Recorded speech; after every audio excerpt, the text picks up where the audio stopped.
जहाँ पर temperature 50 degree तक पहुँच जाता है। लेकिन ये जगह हमारी इंडियन आर्मी के लिए कांटों से भरी हुई है, जहाँ पर नहाना तो दूर सांस लेना भी मुश्किल हो जाता है। सोल्जर्स के लिए अपने कैंप को गर्म रखना भी खतरे से खाली नहीं होता, क्योंकि इतनी ऊंचाई पर ऑक्सीजन की कमी होने के कारण कैंप में कभी भी विस्फोट हो सकता है। इतने सारे चैलेंजेस होने के बावजूद हमारे सोल्जर्स 30 से 35 किलो वजन हमेशा अपनी कमर पर लेकर चलते हैं, ताकि वो सियाचिन की ऊंचाई पर पहुंच सके।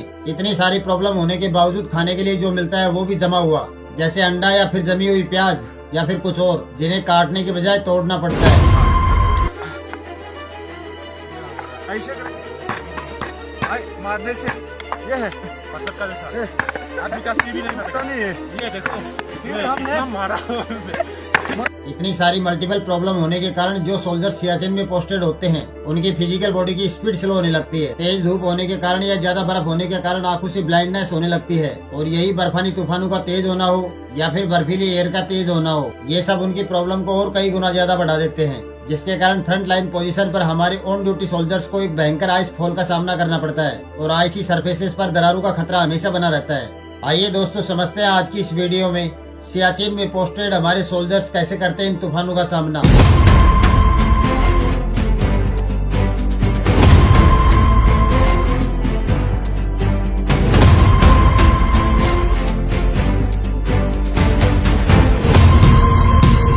नमस्कार दोस्तों, Siachen glacier Bharat China international border पर है, जहां पर इंद्राकोल से इसकी ऊंचाई लगभग 20,000 फीट से ज्यादा है, और वहीं इसकी ऊंचाई खत्म होती है करीब 12,000 फीट के आसपास ग्लेशियर में, जो इसे दुनिया के सबसे ऊंचे युद्ध क्षेत्रों में से एक बनाता है।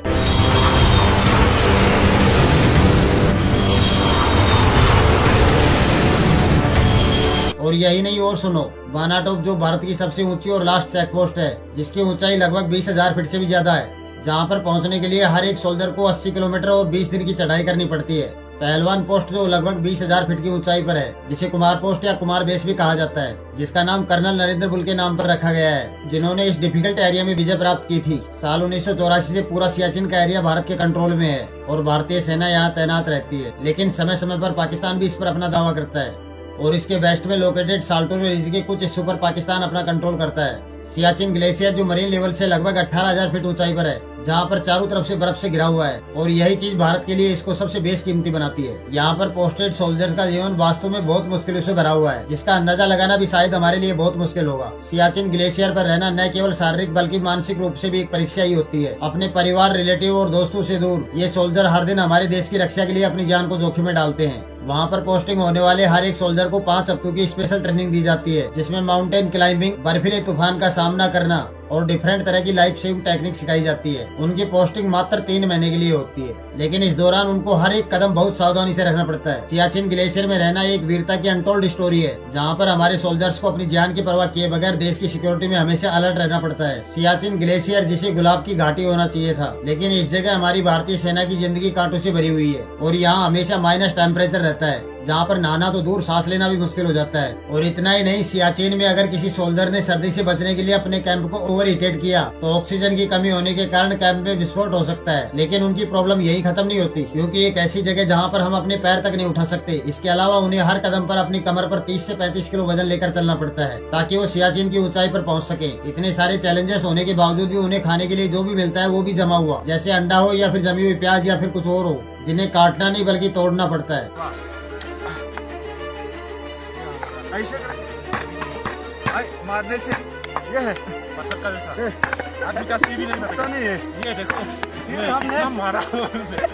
क्योंकि सियाचिन ग्लेशियर में सर्दियों के दौरान लगभग 35 फीट से ज्यादा बर्फबारी होती है और टेम्परेचर लगभग 50 डिग्री पार कर जाता है। सियाचिन का कुल एरिया 700 वर्ग किलोमीटर में फैला हुआ है। इंडियन आर्मी के बारे में जानने से पहले चलिए समझते हैं कि समुद्र से 20,000 फीट की ऊंचाई पर चारों तरफ बर्फ से घिरी हुई सियाचिन में ऐसा क्या हुआ था, जिसकी वजह से इंडियन आर्मी को दिन रात वहीं पर रहना पड़ता है। दरअसल होता क्या है दोस्तों, सियाचिन ग्लेशियर पर सबसे पहले पाकिस्तान की नजर पड़ी थी, और उन्होंने ये बहुत ही जल्दी समझ लिया था कि सियाचिन से भारत की हर एक्टिविटी पर नजर रखना आसान। लेकिन आजादी के बाद दोनों देशों ने पीसफुल रिलेशन एग्रीमेंट साइन कर रखे थे, जिसके चलते पाकिस्तान सियाचिन में घुसपैठ नहीं कर सकता था, और फिर साल 1970 तक पाकिस्तान चुप रहता है, और फिर इसके बाद पाकिस्तान सियाचिन पर कब्जा करने का काम प्रोसेस कर देता है, और अब धीरे धीरे सियाचिन पर चढ़ना शुरू करता है। लेकिन पाकिस्तान की यह हरकत ज्यादा दिन छुप नहीं पाई, और साल 1981 को इसकी खबर भारतीय सेना के कर्नल हरिंदर कुमार को लग जाती है। इसके बाद उन्होंने तुरंत हरकत में आते हुए इंडियन आर्मी के कर्नल कुमार को आदेश दिया कि वो सियाचिन का पूरा नक्शा बनाए ताकि उस इलाके पर कब्जा लेना आसान हो। लेकिन जब तक पाकिस्तान को भारत की इस एक्टिविटी के बारे में जानकारी मिलती है तब तक बहुत देर हो चुकी थी। उसके बाद भारत ने तुरंत सियाचिन पर कब्जा करने के लिए अपना एक मिशन तैयार करते हैं। सियाचिन ग्लेशियर का एरिया जहाँ पर सोल्जर्स को कई मुसीबतों का सामना करना पड़ता है।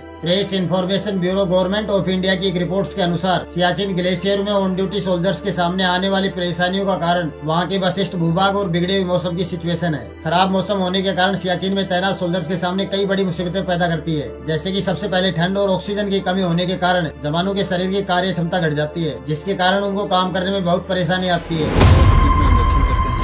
तो हमें acute mountain sickness, high altitude pulmonary oedema, high altitude cerebral oedema, इस तरह की बीमारियां हो सकती हैं। और दूसरा कारण तेज धूप में बर्फ रिफ्लेक्ट होकर जवानों की आंखों को इफेक्ट करती है, जिस कारण से वो टेम्परेरी रूप से अंधे भी हो सकते हैं। इसे स्नो ब्लाइंडनेस भी कहा जाता है। जिस ऑल्टीट्यूड पे जाके जवान रहते हैं, इस ऑल्टीट्यूड पे कहीं पे भी देश में या कहीं भी दुनिया में कोई भी नहीं रहता है।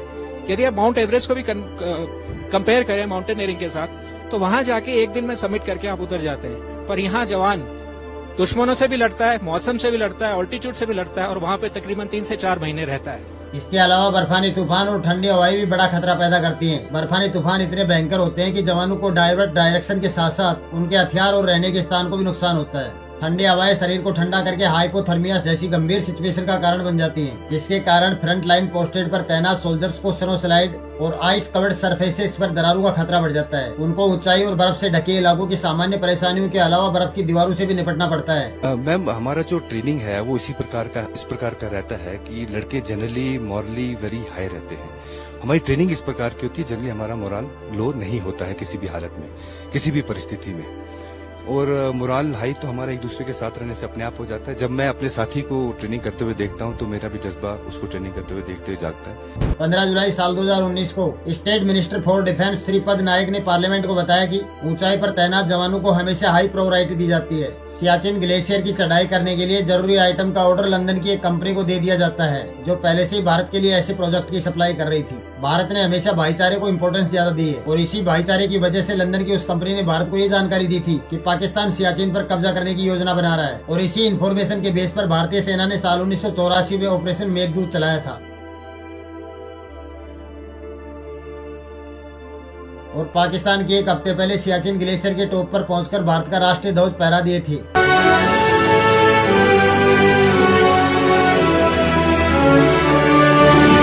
और सोल्जर्स अपना मोर्चा संभाल लेते हैं। लेकिन जब तक पाकिस्तान की सेना सियाचिन पहुंचती है तो उन्होंने देखा कि भारत न केवल सियाचिन पर कब्जा कर लेता है बल्कि उसके बेस में स्थित सर्च और रेंज को अपने कंट्रोल में कर लेते हैं। प्रेजेंट में वहां पर 100 से ज्यादा भारतीय चेक पोस्ट है। हालांकि इस जीत के बाद भी पाकिस्तान सियाचिन पर अपना दावा करता है और साल 1994 से साल 1999 तक दोनों देशों के बीच काफी किलिंग होती है। लेकिन दोस्तों, इसका एक दूसरा सच भी है। सियाचिन में गोलियों से ज्यादा मौत वहाँ के खराब मौसम के कारण हुई है।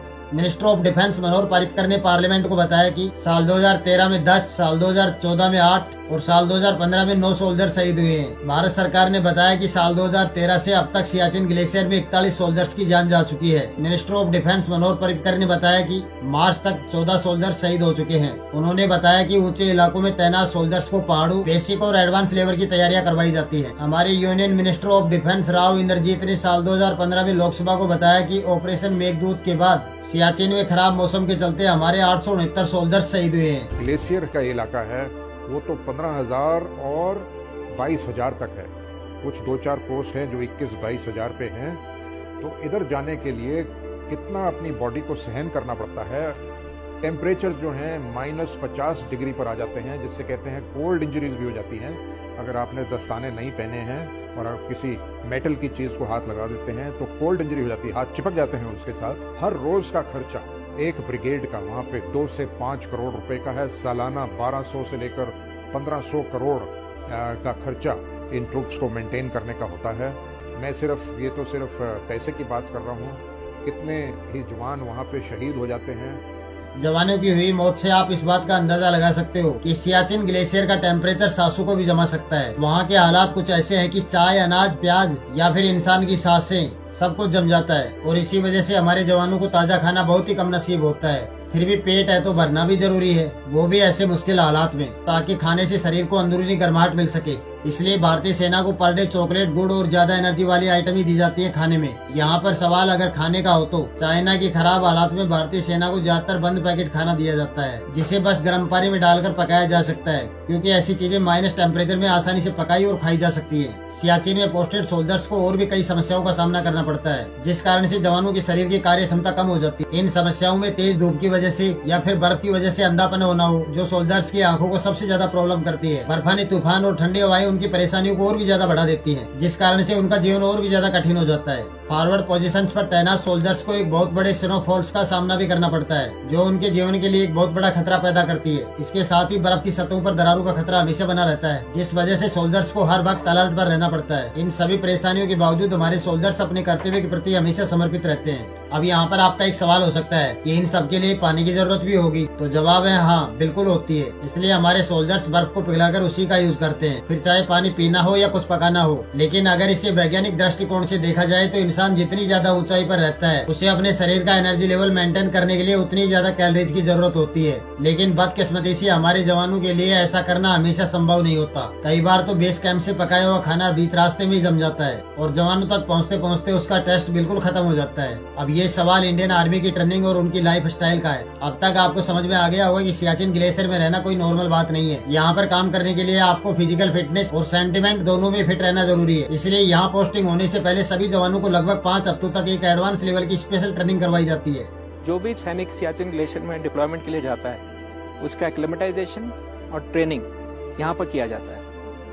एक जवान यहाँ पर 21 दिन की ट्रेनिंग करता है, जिसके बाद उसका टेस्ट होता है और जो टेस्ट में पास होते हैं उन्हीं को ऊपर सियाचिन ग्लेशियर में नौकरी करने के लिए भेजा जाता है। दूसरा महत्वपूर्ण कार्य जो बेस कैंप से किया जाता है कि वो जो सारे सैनिक ऊपर डिप्लॉयड हैं, उनका सारा का सारा सामान, खाने पीने का अपना पर्सनल सामान वो खुद लेके जाते हैं पैदल, लेकिन खाना पीना और रहने के लिए जो होने चाहिए वो सारा सामान यहाँ से हेलीकॉप्टर्स के द्वारा भेजा जाता है। तकरीबन 200 से 250 टन का सामान हर महीने यहाँ से भेजा जाता है, जो पूरा कोऑर्डिनेशन बेस कैंप से किया जाता है। शुरू के कुछ दिन तो उनको कश्मीर में सिखाया जाता है। सियाचिन में उनको माउंटेन क्लाइंबर्स की तरह जिंदगी बितानी होगी। इसके बाद जब ये सोल्जर लाइफ स्किल सीख जाते हैं, तब उनको सियाचिन बेस कैंप लाया जाता है। वहाँ उनको बाकायदा सेना की तरह रेस से लेकर डिफेंस तक की सभी चीजों की ट्रेनिंग करवाई जाती है। इस दौरान उनके दिन की शुरुआत रोजाना 1 घंटा मिलने वाली फिजिकल ट्रेनिंग से होती है, जिसके बाद उनको सियाचिन ग्लेशियर पर चढ़ना उतरना और बर्फीले तूफान का सामना करना जैसी लाइफ सेविंग चीजों की ट्रेनिंग दी जाती है। जब उनकी ये ट्रेनिंग खत्म हो जाती है तो हर सोल्जर्स को वीईपी का टेस्ट पास करना होता है, जो